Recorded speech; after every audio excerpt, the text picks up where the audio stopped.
مولایا صلی وسلم دائما ابدا۔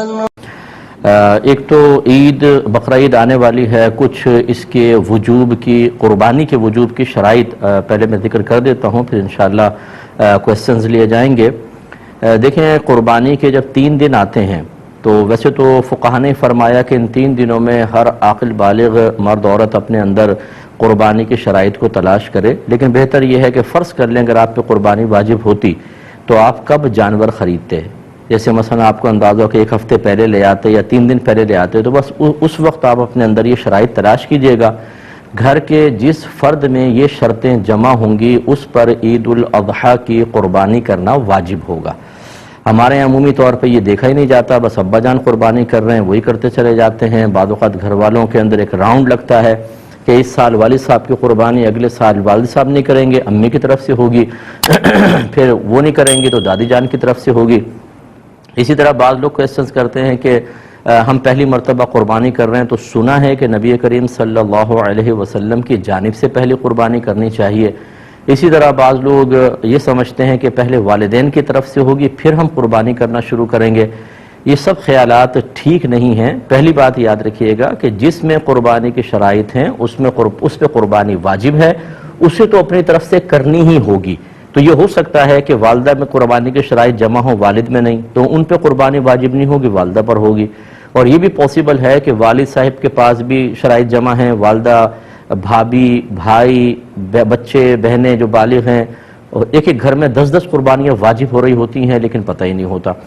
تو اس لیے جس پر قربانی واجب ہے، اگر پہلی مرتبہ بھی ہے تو اسے واجب اپنی طرف سے کر کے ادا کرنا ہوگا۔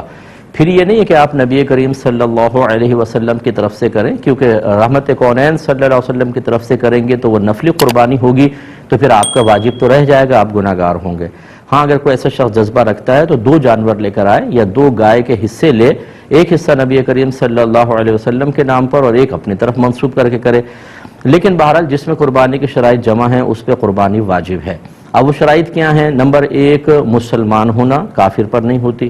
عاقل اور بالغ ہونا، پاگل، مجنون اور نابالغ بچے پہ قربانی واجب نہیں ہے۔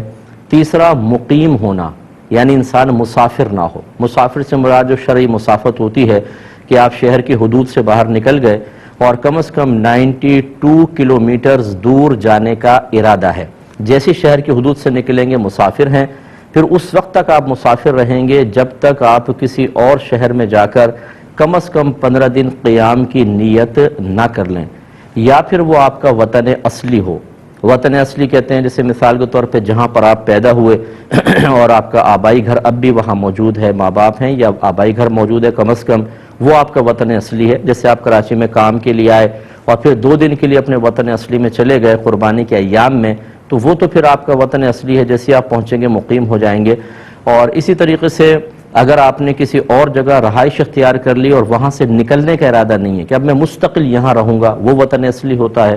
اور تیسرا، کہیں پر آپ نے شادی کی ہو اور آپ کی زوجہ وہاں پر ہوتی ہوں، موجود ہیں، تو پھر آپ جیسے دوسرے سٹی میں چلے گئے، جیسے ہی اپنے اس شہر میں آئیں گے جہاں آپ نے شادی کی ہے اور زوجہ بھی ادھر ہونی چاہیے اس شہر میں، تو آپ مقیم خود بخود ہو جائیں گے، چاہے 2 دن کے لیے گئے ہوں۔ لیکن اس کے علاوہ اگر کوئی ہے ان تینوں چیزوں کے علاوہ، تو کم از کم 15 دن کی نیت کریں گے تو مقیم ہوں گے، ورنہ مسافر رہیں گے۔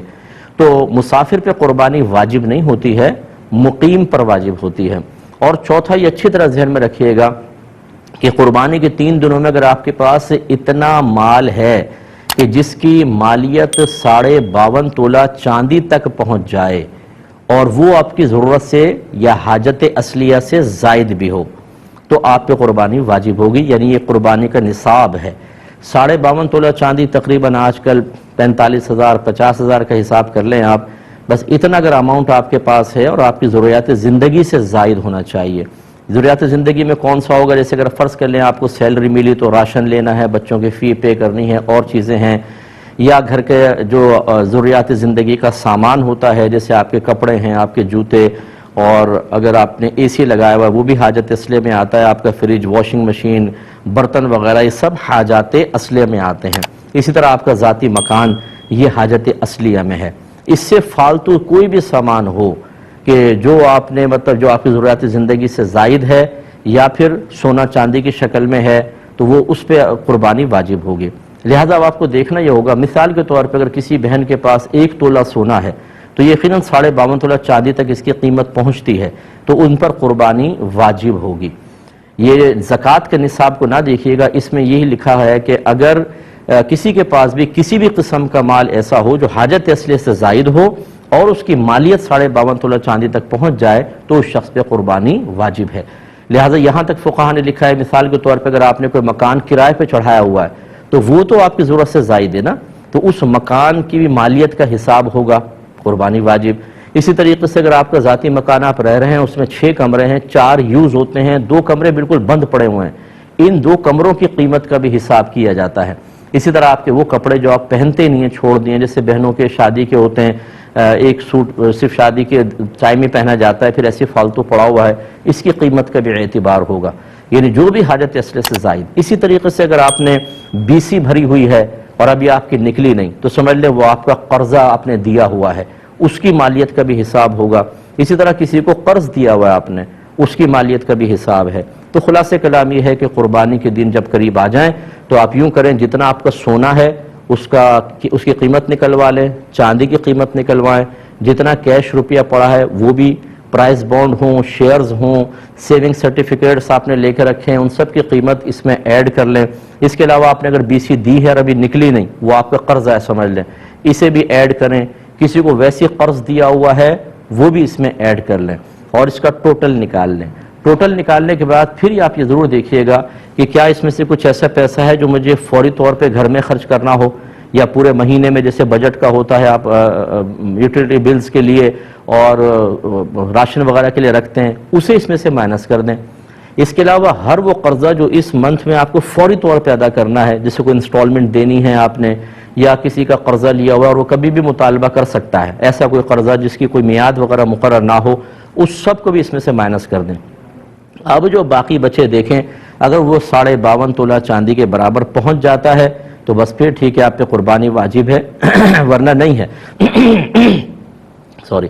اسی طریقے سے آپ نے ان تمام چیزوں کو ایڈ کیا، قرض باہر نکالا، آپ نے کوئی مکان کرائے پہ دیا ہوا ہے، دکان کرائے پر دی ہوئی ہے، یا آپ دکان چلاتے ہیں، وہ دکان آپ کی حاجت اصلیہ سے زائد کے لائے گی، اس کی قیمت ایڈ کریں گے تو قربانی بن جائے گی۔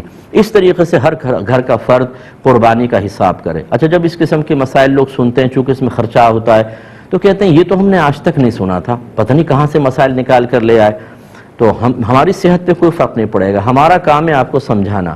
اگر آپ ایک ایسے ماحول میں رہے کہ جہاں آپ کو کسی نے یہ مسئلے نہیں بتائے تو وہ بتانا نہ بتانا وہ چھوڑ دیجئے، ہمارا کام تھا ان مسائل کو سیکھنا۔ اگر ہم ایسے ماحول میں تھے کہ جہاں کوئی بتانے والا نہیں تھا، یا ہم نے علماء سے کوئی کانٹیکٹ ہی نہیں رکھا، یا ہم کوئی دینی پروگرام ہی نہیں دیکھتے ہیں، ہمارا موبائل ریموٹ کنٹرول ہاتھ میں ہوتا ہے، ہر قسم کا سپورٹس کا چینل، فلم کا چینل، دیگر چینل چلتے ہیں، لیکن جب دینی چینل آتے ہیں تو ہم ان پروگرامز کو نہیں دیکھتے، تو اس میں کسی کا قصور نہیں۔ یہ وہ مسائل ہیں جن کا سیکھنا ہر عاقل بالغ مسلمان مرد و عورت پر لازم قرار دیا گیا ہے۔ اگر آپ نہیں سیکھیں گے اور لا علمی کی وجہ سے کوئی ایسی کوتاہی ہوئی ہے تو آپ قابل گرفت ہیں، بروز قیامت اللہ کی بارگاہ میں حساب دینا ہوگا۔ تو مجھے تو ایسے ایسے لوگ ملے ہیں کہ جب اس قسم کے اپنے مسائل بیان کیے تو سر پکڑ کے بیٹھ گئے کہ مفتی صاحب ہم پہ تو اس کا مطلب ہے 20 سال سے قربانی بن رہی تھی، ہمیں تو پتہ ہی نہیں تھا۔ تو بھئی نہیں پتہ تھا تو کریں۔ تو لہٰذا اگر کسی کی پچھلی قربانیاں رہتی تھیں تو یا جسے پتہ تھا کہ قربانی ہم نے کرنی ہے نہیں کر سکے، یا لا علمی کہ ہمیں مسئلہ ہی پتہ نہیں تھا، ایسے افراد اب قربانی کی جگہ قربانی نہیں کر سکتے، وہ نکل گئی۔ اب ایک قربانی کی قیمت صدقہ کر دیں، یا تو بکری کی قیمت کر دیں بکرے کی، اور یا پھر ایک کم از کم ایک گائے کا حصہ جو معتدل قسم کا ہو، یوں نہیں کہ 4-5 ہزار آپ نے خرچ کر دیے، 4-5 ہزار میں 7 چوک 28 ہزار کی گائے کیسی آئے گی؟ 7 حصے ہو سکتے ہیں تو کیسی گائے آئے گی؟